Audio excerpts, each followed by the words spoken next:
মৰমৰ ছাত্ৰ-ছাত্ৰীসকল, RS tuition চেণ্টাৰলৈ তোমালোকক স্বাগতম জনাইছোঁ। আজি তোমালোকৰ 10মান শ্ৰেণীৰ কাৰণে 2026ত হ'বলগীয়া যিখন সমাজ বিজ্ঞানৰ পৰীক্ষা আছে, সেই সমাজ বিজ্ঞানৰ পেপাৰখনক লৈ সকলো ছাত্ৰ-ছাত্ৰীয়ে আমাৰ অসমবাসীৰ আটাই অসমবাসীৰে ছাত্ৰ-ছাত্ৰীসকলে বৰ কনফিউজত পৰি আছে, বৰ টেনশ্যনত আছে যে সমাজ বিজ্ঞানত আমি কেনেকৈ কমন পেলাম, সমাজ বিজ্ঞানৰ আমি কেনেকৈ আমি ফুল মাৰ্কছৰ কুৱেশ্যন পেপাৰখন এনচাৰ কৰি থৈ আহিম। গতিকে আজিৰ এইটো ভিডিঅ' চোৱাৰ পিছত হয়তো তোমালোকৰ টেনশ্যনটো দূৰ হ'ব। মই তোমালোকৰ 2026ৰ পেপাৰৰ কাৰণে মক টেষ্ট হিচাপত মই এইখন পেপাৰ ৰেডি কৰি লৈছোঁ। এইখন পেপাৰৰ পৰা তোমালোকৰ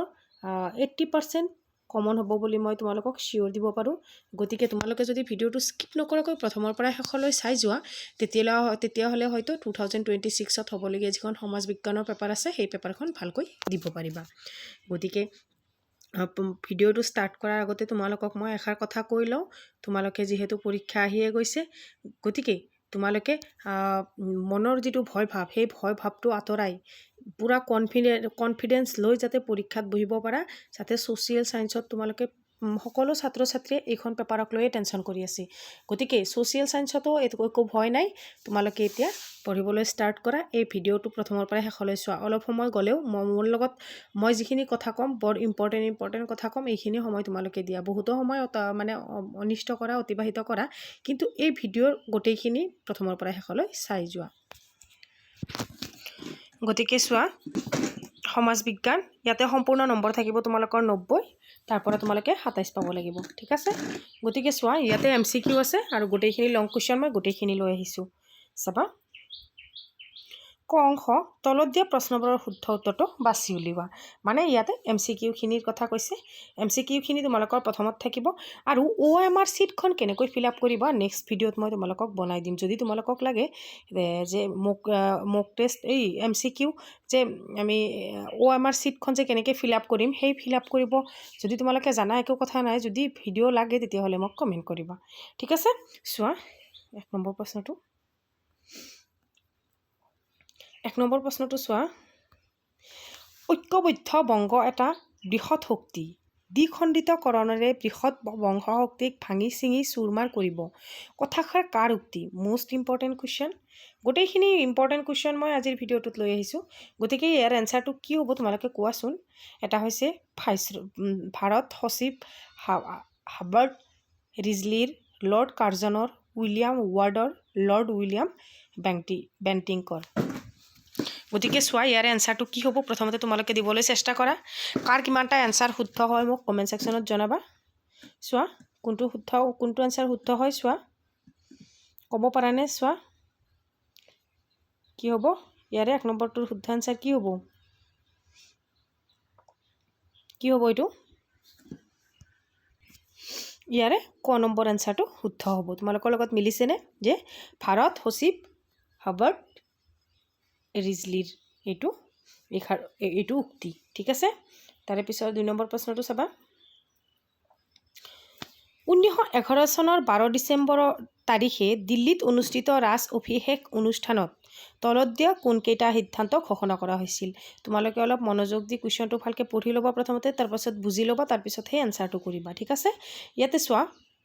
ক নম্বৰটোত দিছে বংগদেশৰ পুনৰ একত্ৰীকৰণ, ভাৰতবৰ্ষৰ ৰাজধানী কলিকতাৰ পৰা দিল্লীলৈ স্থানান্তৰকৰণ, অসমৰ ৰাজধানী শ্বিলঙলৈ পুনৰ স্থানান্তৰ হয়, অসমৰ প্ৰশাসন মুখ্য আয়ুক্ত অধীনলৈ যায়। ইয়াৰে শুদ্ধ এনচাৰ চোৱা, 3 নম্বৰটো শুদ্ধ হ'বই নোৱাৰে। অসমৰ ৰাজধানী কেতিয়াও শ্বিলঙলৈ পুনৰ স্থানান্তৰ নহয়, এইটো কেতিয়াও নহ'ব। গতিকে ইয়াতে চোৱাচোন কোনটো এনচাৰ শুদ্ধ হয়। ইয়াতে দিছে যে কটোত দিছে 1 আৰু 2, খটোত দিছে 3 আৰু 4, এইটো গটোত দিছে 2 আছে, 3 4 আছে। 3 থকাটো 2 নম্বৰটোতো শুদ্ধ হ'বই নোৱাৰে, 4 নম্বৰটোও শুদ্ধ হ'ব নোৱাৰে। গ নম্বৰটো চোৱা, 4টো আছে, গ নম্বৰটোও শুদ্ধ নহয়। ইয়াৰে শুদ্ধ এনচাৰটো হ'ব কি? অপশ্যন ক, 1 নম্বৰ অপশ্যনটো শুদ্ধ হ'ব। তাৰে পিছৰ প্ৰশ্নটো চাবা। সত্যাগ্ৰহৰ কৌশল গান্ধীয়ে কোন দেশত পোনপ্ৰথমে প্ৰয়োগ কৰিছিল? মষ্ট ইম্পৰ্টেণ্ট কুৱেশ্যন যে সত্যাগ্ৰহৰ কৌশল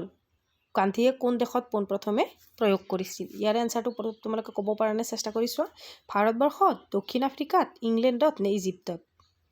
চোৱা ক'ব পাৰানে এইটো কি হ'ব দক্ষিণ আফ্ৰিকাত হয়নে আমি সকলোৱে জানো এইটো এনসাৰ তাৰে পিছৰ কোৱেশ্চনটো চোৱা মোক তেজ দিয়া মই তেওঁলোকক স্বাধীনতা দিম এই কথাষাৰ আমি সকলোৱে জানো তথাপিও এইটো কোৱেশ্চন মই তোমালোকক দিছোঁ এইটো মোষ্ট ইম্পৰ্টেণ্ট বুলি ক'লেও ভুল নহ'ব যে এই বিখ্যাত বাণীটো কোনজন বিখ্যাত ভাৰতীয় নেতাৰ আছিল এইটো হৈছে নেতাজী সুভাষ চন্দ্ৰ বসুৰ মনত ৰাখিবা মোষ্ট ইম্পৰ্টেণ্ট কোৱেশ্চন তাৰে পিছৰ প্ৰশ্নটো চাবা 4 নম্বৰটো গ'ল 5 নম্বৰ প্ৰশ্নটো চাবা প্ৰত্যক্ষ দাবী দিৱস কোন তাৰিখে পালন কৰা হয় মোষ্ট ইম্পৰ্টেণ্ট কোৱেশ্চন যে প্ৰত্যক্ষ দাবী দিৱস কোন তাৰিখে পালন কৰা হয় এইটো আমাৰ ক নম্বৰ অপশ্যনটো শুদ্ধ হ'ব গোটেইকেইটা অপশ্যন মই তোমালোকক গাই নাথাকোঁ বহুত সময় গুচি যাব এনেও ভিডিঅ'টো অলপ দীঘল হ'ব লৈছে পৰীক্ষাও আহি পাইছেহি চোৱা 16 আগষ্ট 1946 চনত ঠিক আছে তোমালোকে ভিডিঅ'টো প্ৰথমৰ পৰা শেষলৈ চাবা মই বাৰে কৈ আছোঁ তেতিয়াহে ভাল এটা ৰিজাল্ট কৰিব পাৰিবা অসমত দাহ প্ৰথা কেতিয়া নিষিদ্ধ কৰা হৈছিল মোষ্ট ইম্পৰ্টেণ্ট কোৱেশ্চন ইয়াতে চোৱাচোন পাৰা নেকি তোমালোকে 1829 চনত নে 1843 চনত নে 1856 চনত নে 1870 চনত ইয়াৰে শুদ্ধ আনসাৰটো হ'ব 1843 চনত মনত ৰাখিবা খ নম্বৰটো শুদ্ধ আনসাৰ তাৰে পিছত 7 নম্বৰ কোৱেশ্চনটো চোৱা 1861 চনত সংঘটিত হোৱা কৃষক বিদ্ৰোহ হ'ল ৰঙিয়াত কৃষক বিদ্ৰোহ নে লাচিমাৰ কৃষক বিদ্ৰোহ নে পথৰুঘাটৰ কৃষক বিদ্ৰোহ নে ফুলগুৰি থাবা এইটো আনসাৰটো হ'ব ফুলগুৰি থাবা এইটো আমি সকলোৱে জানো হয়নে বৰ সহজ কোৱেশ্চন তোমালোকে যিমান টান বুলি ভাবি আছা ইমান টান নহয় তোমালোকে অলপ মনত চালে ছ'চিয়েল সায়েন্সত ভালেখিনি মাৰ্ক উঠাব পাৰিবা চোৱা 8 নম্বৰ কুৱেশ্যনটো 1881 চনত উত্তৰ কাছাৰৰ জনজাতীয় বিদ্ৰোহৰ নেতৃত্ব কোনে দিছিল এইটো ক নম্বৰটোত দিছে বীৰ ত্ৰিকেন্দ্ৰজিতে নে শম্ভুধন ফংলোচাই নে উকিয়াং নংবাই নে ৰজা কুলচন্দ্ৰই গতিকে ইয়াৰে শুদ্ধ আনসাৰটো হ'ব খ শম্ভুধৰ ফংলোচাই তাৰে পিছৰ প্ৰশ্নটো চোৱা এইটোৱে গ'ল তাৰে পিছৰটো 9 নম্বৰটো চোৱা অসম ছাত্ৰ সন্মিলন গঠন হৈছিল কিমান চনত মানে অসম ছাত্ৰ সন্মিলন গঠন হৈছিল ইয়াৰে শুদ্ধ আনসাৰটো হ'ব অপশ্যন ক 1916 চনত মনত ৰাখিবা বৰ ইম্পৰ্টেণ্ট কুৱেশ্যন তাৰে পিছৰ কুৱেশ্যনটো চোৱা যে উত্তৰ পূব ভাৰতৰ প্ৰথমখন চিকিৎসা মহাবিদ্যালয় ক'ত স্থাপন কৰা হৈছিল ইম্পৰ্টেণ্ট কুৱেশ্যন এইটো হৈছে ডিব্ৰুগড়ত ডাইৰেক্ট আনসাৰটো কৈ দিছোঁ তোমালোকে অপশ্যনখিনি চাই এনসাৰটো উলিয়াই ল'বা তাৰে পিছৰ প্ৰশ্নটো চোৱা জোনাকী যুগৰ ত্ৰিমূৰ্তি বুলিলে নিম্নলিখিত কোন কেইজন সাহিত্যিকক জনা যায় এইটো অসমীয়াতো আহে কেতিয়াবা গুণাভিৰাম বৰুৱা এইটো কেতিয়াও হ'ব নোৱাৰে হেমচন্দ্ৰ গোস্বামী লক্ষ্মীনাথ বেজবৰুৱা আৰু চন্দ্ৰকুমাৰ আগৰৱালা গতিকে 2 3 আৰু 4 যোনটো অপশ্যনত আছে সেই অপশ্যনটোৱে শুদ্ধ 2 3 4 খ নম্বৰ অপশ্যনটোত আছে 2 3 4 হেমচন্দ্ৰ গোস্বামী লক্ষ্মীনাথ বেজবৰুৱা আৰু চন্দ্ৰকুমাৰ আগৰৱালা মনত ৰাখিবা জোনাকী যুগৰ ত্ৰিমূৰ্তি বুলি কোৱা হয় তাৰে পিছৰ প্ৰশ্ন ৰাজতৰ ৰংগিনী কোনে ৰচনা কৰিছিল ৰাজতৰ ৰংগিনী কোনে ৰচনা কৰিছিল এইটো হৈছে কলহনে ৰাজতৰ ৰংগিনী ৰচনা কৰিছিল তাৰে পিছৰ প্ৰশ্নটো মেঘালয়ৰ খাচীয়া জনজাতি কোনটো নিগোষ্ঠীৰ অন্তৰ্গত যে মেঘালয়ৰ যি খাচীয়া জনজাতি আছে কোনটো নিগোষ্ঠীৰ মানে অন্তৰ্ভুক্ত বুলি সুধিছে ক নম্বৰটো দিছে নিগ্ৰ জনগোষ্ঠীৰ নে অষ্টিক জনগোষ্ঠীৰ নে দ্ৰাবিড় জনগোষ্ঠীৰ নে মংগোলীয় গোষ্ঠীৰ এইটো হ'ব খ নম্বৰ অপশ্যনটো শুদ্ধ এইটো হ'ব অষ্টিক গোষ্ঠীৰ ঠিক আছে তাৰে পিছৰ প্ৰশ্নটো সবচৰ কুট কোন ৰাজ্যৰ পৰম্পৰাগত উৎসৱ মনত ৰাখিবা মোষ্ট ইম্পৰ্টেণ্ট এইটো হৈছে মিজোৰামৰ ইয়াতে দিয়া আছে মণিপুৰ ত্ৰিপুৰা মিজোৰাম নে মেঘালয় এইটো হ'ব মিজোৰাম গ নম্বৰ এনসাৰটো শুদ্ধ তাৰে পিছৰ প্ৰশ্নটো চাবা অসমীয়া গদ্য সাহিত্যৰ সূচনা কোনে কৰিছিল important question most important question যে ভট্টদেৱে নে শংকৰদেৱে নে মাধৱ কন্দলীয়ে নে অন্ত কন্দলীয়ে এইটো শুদ্ধ আনসাৰটো হ'ব ভট্টদেৱে 16 নম্বৰ প্ৰশ্নটো চোৱা অসমৰ কোনটো অনবীকৰণযোগ্য সম্পদ মোষ্ট ইম্পৰ্টেণ্ট কুৱেশ্যন ক নম্বৰটোত আছে শস্য খটোত আছে খনিজ তেল গটোত আছে পানী নে ঘটোত আছে অৰণ্য ইয়াৰে শুদ্ধ আনসাৰটো হ'ব অপশ্যন খ কি খনিজ তেল ঠিক আছে 17 নম্বৰ প্ৰশ্নটো তলৰ কোনটো তৃতীয়ক বৃত্তিৰ অন্তৰ্গত নহয় বুলি সুধিছে তোমালোকেও যেতিয়া কুৱেশ্যনটো পঢ়িবা শেষৰ ফালে হয় নে নহয় কি সুধিছে সেইটোত মনোযোগ দিবা ঠিক আছে যে পৰিবহণ যোগাযোগ খনিজ সম্পদ আহৰণ নে পৰ্যটন এইটো হ'ব খনিজ সম্পদ আহৰণ তলৰ কোনটো বিলুপ্তপ্ৰায় প্ৰাণী এশিঙীয়া গড় মিথুন বৰটোকোলা নে হাতী এইটো হ'ব বৰটোকোলা মনত ৰাখিবা 19 নম্বৰ প্ৰশ্নটো তলৰ কোনটো সেউজগৃহ গেছৰ উদাহৰণ নহয় এইটো নহয় বুলি সুধিছে কাৰ্বন ডাই অক্সাইড নে মিথেন নে নাইট্ৰাছ অক্সাইড নে অক্সিজেন খ নম্বৰটো হ'ব অক্সিজেন পৰিৱেশৰ স্থানীয় সমস্যাৰ এটা উদাহৰণ দিয়া পৰিৱেশৰ স্থানীয় সমস্যাৰ এটা উদাহৰণ হৈছে সাগৰ পৃষ্ঠৰ উত্থান ব্ৰহ্মপুত্ৰ উপত্যকাৰ বানপানীৰ সমস্যা নে এটা ক্ষুদ্ৰ উদ্যোগে এটা কৰা সীমিত ভূমি প্ৰদূষণ নে উত্তৰ আমেৰিকা মহাদেশৰ মৰুকৰণ সমস্যা এইটো খ নম্বৰ আনসাৰটো শুদ্ধ ব্ৰহ্মপুত্ৰ উপত্যকাৰ বানপানীৰ সমস্যা 21 নম্বৰ কোৱেশ্চনটো মাটিকালি হিচাপত পৃথিৱীৰ বৃহত্তম দেশ কোনখন যে মাটিকালি হিচাপত পৃথিৱীৰ বৃহত্তম দেশ হৈছে ৰাছিয়া এইটো আমি সকলোৱে জানো ইম্পৰ্টেন্ট কোৱেশ্চন মনত ৰাখিবা 22 নম্বৰ কোৱেশ্চনটো চোৱা যে এছিয়া আৰু আফ্ৰিকা মহাদেশক কোনখন সাগৰে পৃথক কৰিছে ভূমধ্য সাগৰ নে লোহিত সাগৰ নে কাস্পিয়ান সাগৰ নে আৰব সাগৰ এইটো আনসাৰটো হ'ব খ নম্বৰ আনসাৰ এইটো হ'ব কি লোহিত সাগৰ ঠিক আছে তাৰে পিছৰ প্ৰশ্নটো কাইৰো কোনখন দেশৰ ৰাজধানী মোস্ট ইম্পৰ্টেন্ট কোৱেশ্চন যে কাইৰো কোনখন দেশৰ ৰাজধানী ইজৰাইলৰ ৰাজধানী নে ইজিপ্তৰ ৰাজধানী নে জাপানৰ ৰাজধানী নে ইউক্ৰেইনৰ ৰাজধানী এইটো হ'ব ইজিপ্তৰ ৰাজধানী মনত ৰাখিবা 25 নম্বৰ কোৱেশ্চন 2011 চনৰ লোকপিয়ল অনুসৰি অধিক সংখ্যক জনসংখ্যা থকা নগৰৰ পৰা আৰম্ভ কৰি ক্ৰমে কম জনসংখ্যাৰ অসমৰ প্ৰথম শ্ৰেণীৰ নগৰবোৰ হল গুৱাহাটী শিলচৰ নে ডিব্ৰুগড় নে যোৰহাট এইটোৱে শুদ্ধ কিয়নো গুৱাহাটীত আটাইতকৈ বেছি জনসংখ্যা তাৰপিছত শিলচৰ তাৰপিছত ডিব্ৰুগড় তাৰপিছত যোৰহাট মোস্ট ইম্পৰ্টেন্ট কোৱেশ্চন ক নম্বৰটো শুদ্ধ 26 নম্বৰ কোৱেশ্চন জনসংখ্যাৰ ফালৰ পৰা অসমৰ প্ৰথম দ্বিতীয় আৰু তৃতীয় বৃহৎ জনজাতিৰ কেইটা হল এটা হৈছে মিচিং বড়ো কাৰ্বি নে বড়ো মিচিং কাৰ্বি কাৰ্বি মিচিং বড়ো বড়ো কাৰ্বি মিচিং ইয়াৰে শুদ্ধ আনসাৰটো হ'ব অপশ্যন খ বড়ো মিচিং আৰু কাৰ্বি 27 নম্বৰ কোৱেশ্চনটো অসমৰ অন্তৰ্গত দীৰ্ঘতম ৰাষ্ট্ৰীয় ঘাইপথ কি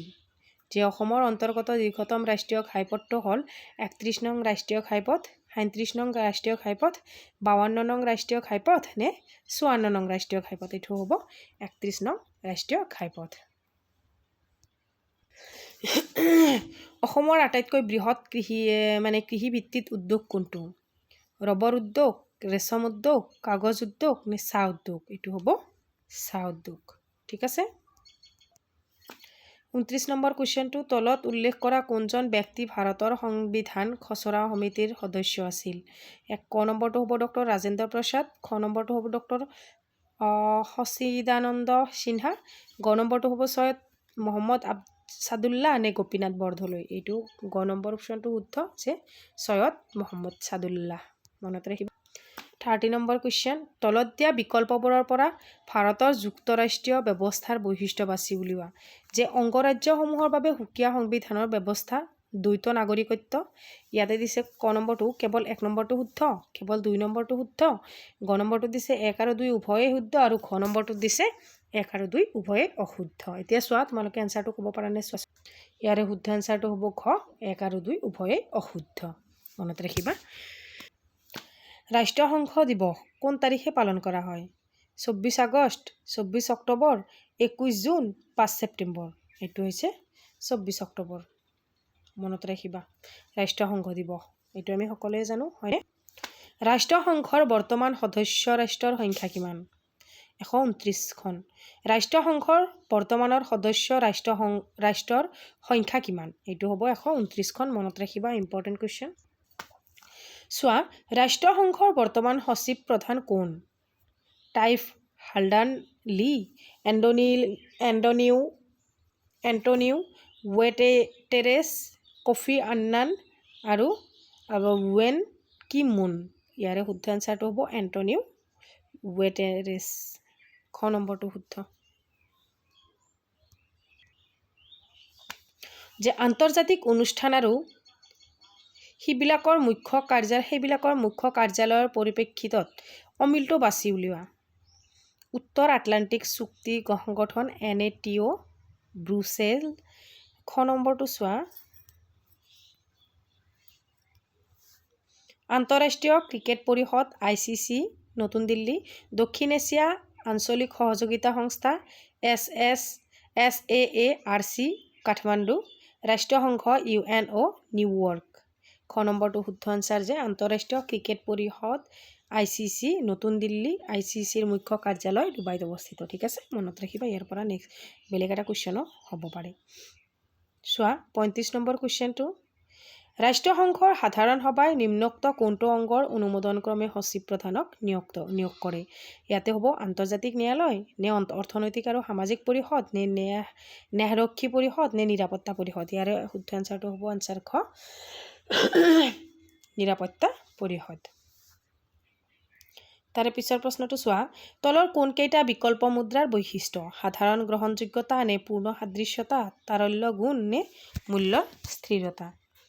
কটো 1, 2, 4 শুদ্ধ।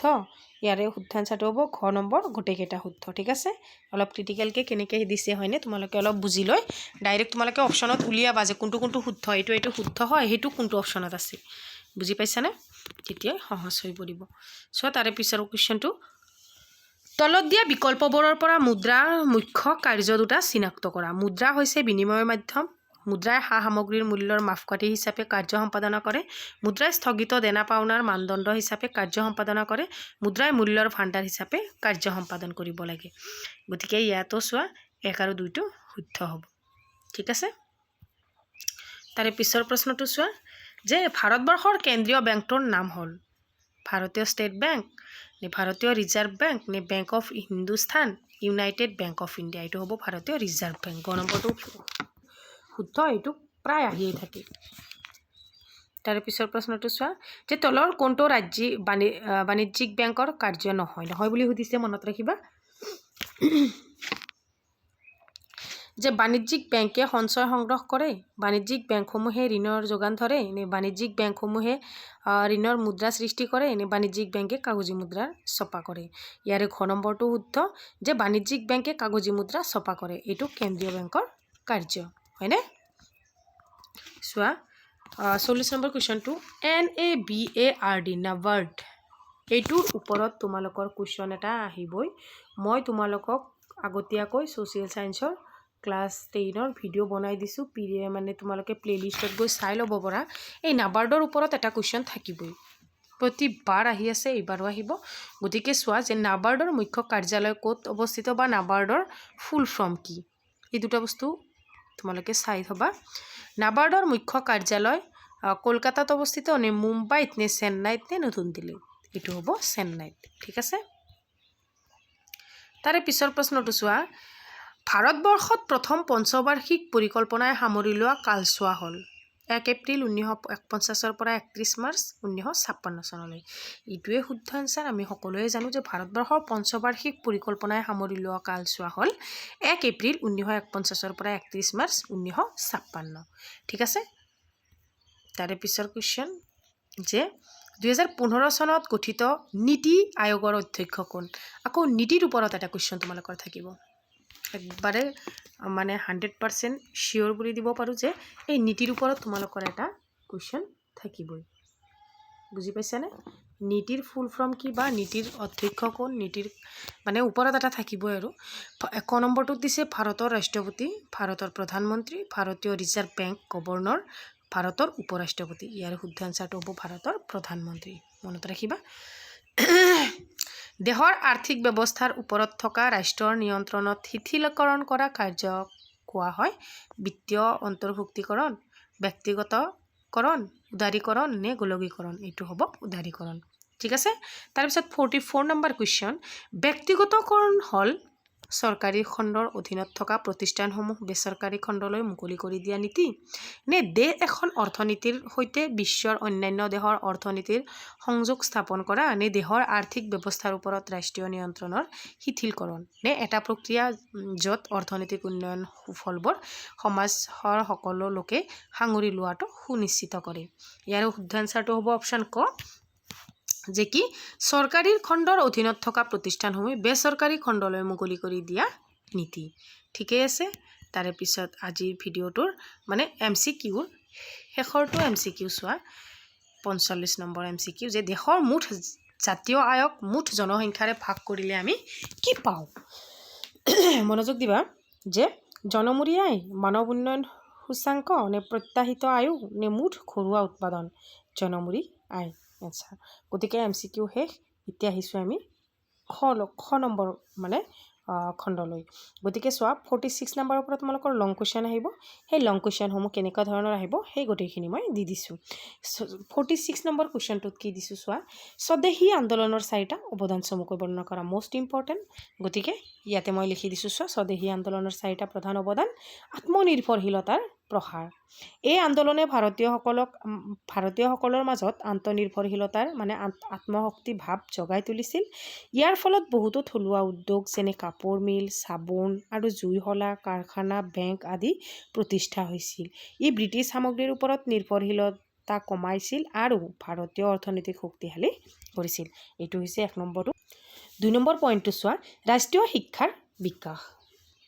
যে ব্ৰিটিছ শিক্ষানুষ্ঠানত বৰ্জন কৰাৰ লক্ষ্যৰে বহুতো ৰাষ্ট্ৰীয় বিদ্যালয় আৰু মহাবিদ্যালয় স্থাপন কৰা হৈছিল অৰবিন্দ ঘোষৰ অধ্যক্ষতাত স্থাপিত বেংগল নেশ্যনেল কলেজ ইয়াৰ এক উল্লেখযোগ্য উদাহৰণ আছিল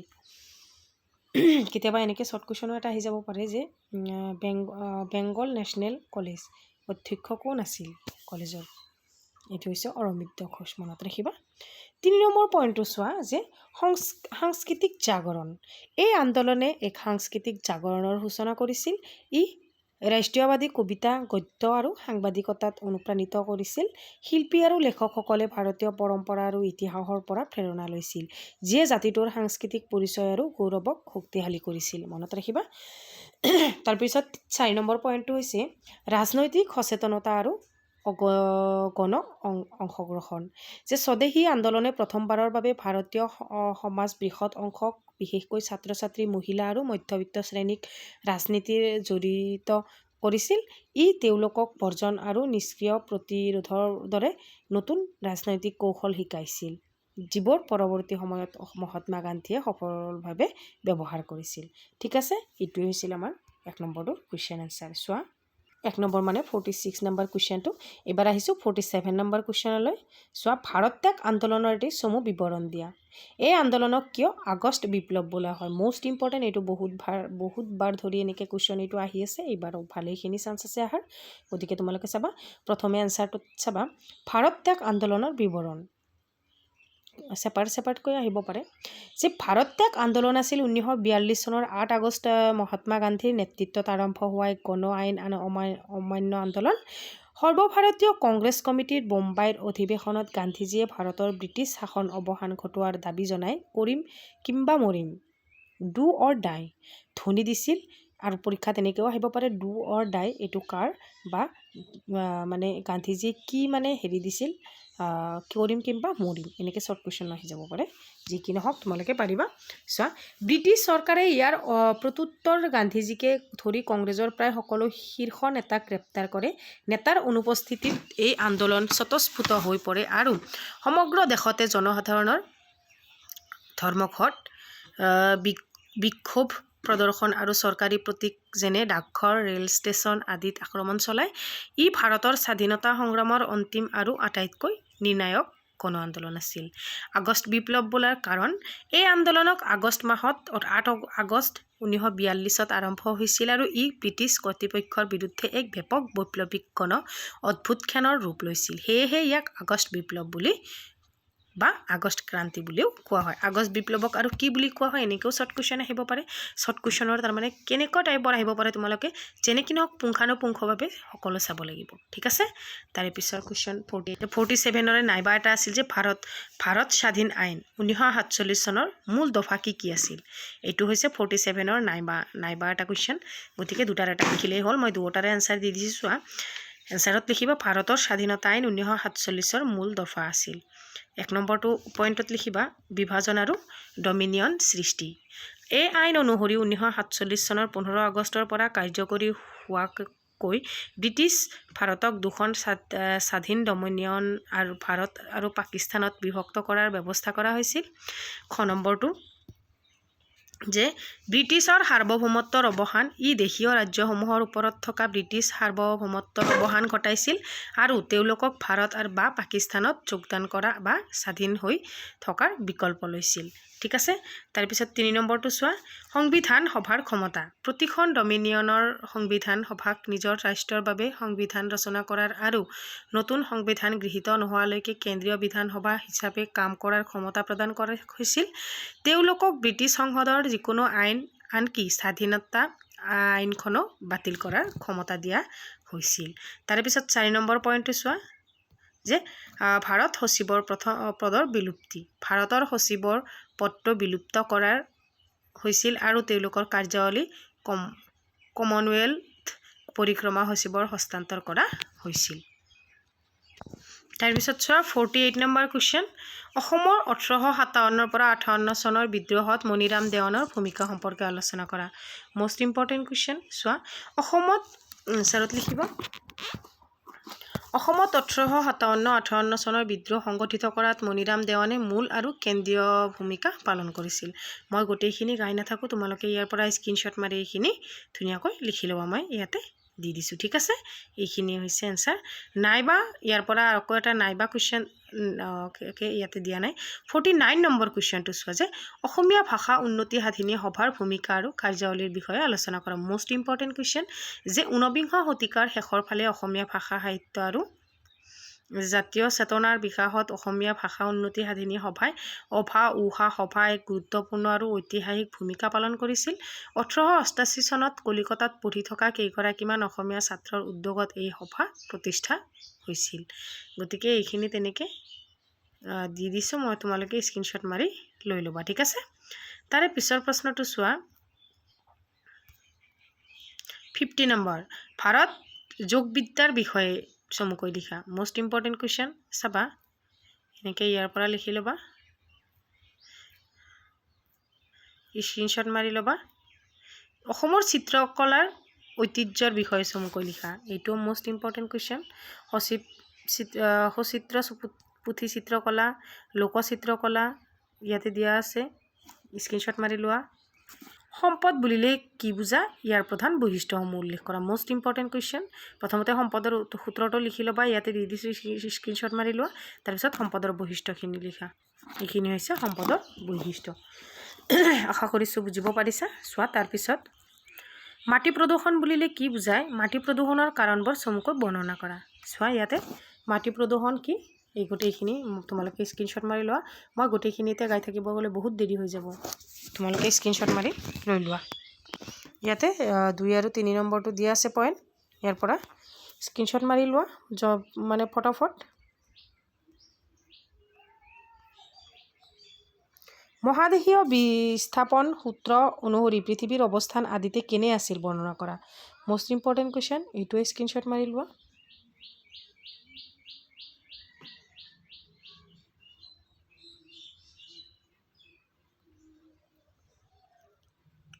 এইখিনিও ল'বা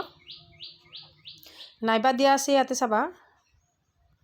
যে এছিয়া মহাদেশৰ প্ৰাকৃতিক বৈশিষ্ট্যসমূহ আলোচনা কৰা একেবাৰে সহজ হ'ব পেপাৰখন চোৱা এছিয়া পৃথিৱীৰ আৰু বৃহত্তম আৰু আটাইতকৈ বৈচিত্ৰ্যপূৰ্ণ মহাদেশ ইয়াৰ প্ৰধান প্ৰাকৃতিক বৈশিষ্ট্যসমূহ হ'ল এনেকৈ প্ৰথম লাইনটো লিখিবা তাৰে পিছত অৱস্থিতি আৰু আকাৰ পৰ্বত পাহাৰ মালভূমি নদী আৰু সমভূমি স্ক্ৰীনশ্বট মাৰি ল'বা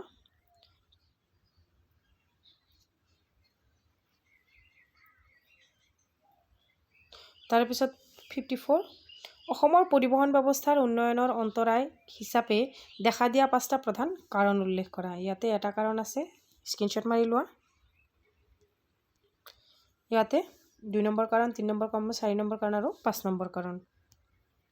ঠিক আছে এইখিনি স্ক্ৰীনশ্বট মাৰি লোৱা এইটোত আকৌ নাইবা দিয়া আছে যে অসমৰ প্ৰাকৃতিক সম্পদসমূহ অৱক্ষয়ৰ কাৰণবোৰ কি কি অসমৰ প্ৰাকৃতিক সম্পদসমূহৰ অৱক্ষয়ৰ প্ৰধান কাৰণসমূহ হ'ল 1 নম্বৰ বন ধ্বংস বানপানী আৰু গৰাখহনীয়া প্ৰদূষণ স্ক্ৰীনশ্বট মাৰি লোৱা অলপ বহলাই লিখিবা ঠিক আছে যেহেতু মাৰ্কছ অলপ বেছি আছে 55 নম্বৰ কুৱেশ্যনটো চোৱা অসমৰ এখন নক্সা মানচিত্ৰ আঁকা আৰু তাত তলত দিয়াবোৰৰ যিকোনো দুটা নামৰ সহ বহুৱা গতিকে এখন ৰাষ্ট্ৰীয় উদ্যান এনেকৈ এইখিনি মানে মেনশ্যন কৰি দিছে যে ছফ্টৱেৰ প্ৰযুক্তি পাৰ্ক এখন ৰাষ্ট্ৰীয় উদ্যান আৰু 2011 চনৰ ভাৰতৰ লোকপিয়ল অনুসৰি অসমৰ আটাইতকৈ কম জনসংখ্যা জিলাখন